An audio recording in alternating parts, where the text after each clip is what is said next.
കണ്ണൂർ കൂത്തുപറമ്പ് പൊറക്കളം ബ്രാഞ്ചിന് കീഴിലുള്ള AKG വായനശാലയിൽ നിന്നും Wayanad township സന്ദർശിക്കാനായി എത്തി നിരാശ പ്രകടിപ്പിച്ച് ഒരു കൂട്ടം CPM പ്രവർത്തകരും അനുഭാവികളും.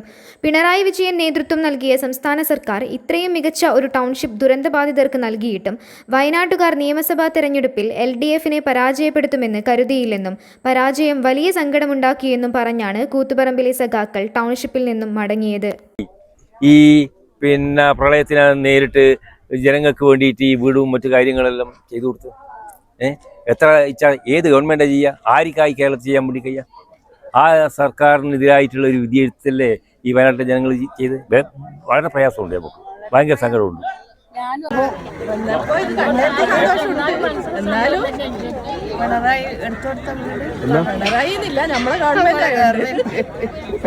നമുക്ക് ഭയങ്കര സങ്കടം. നമുക്ക് ഇഷ്ടപ്പെടാണ്ട് നമുക്ക് ഇഷ്ടപ്പെട്ടു, പക്ഷെ നമുക്ക് വോട്ട് ചെയ്യാതുകൊണ്ട് നമുക്ക് ഭയങ്കര വിഷമം. വയനാടിൽ മുഖ്യമന്ത്രി നമ്മളെ ചർച്ചയാക്കില്ലേ? മുഖ്യമന്ത്രി ഗവൺമെന്റ് എല്ലാവർക്കും ചെയ്തു കൊടുക്കണ്ടേ ഞാൻ. എന്നാലും കഷ്ടപ്പാട് 1 കോടി അതാണ് അവർ പറയുന്നത്. എന്തായാലും ഇങ്ങനെ കാണാൻ വേണ്ടി വന്നതാണ്. കുറെ പേര് വന്നോ നിങ്ങളെ? ബസ്സിലാ? ഓ, ഒരു ബസ് ഒരു ട്രാവലറും വന്നു.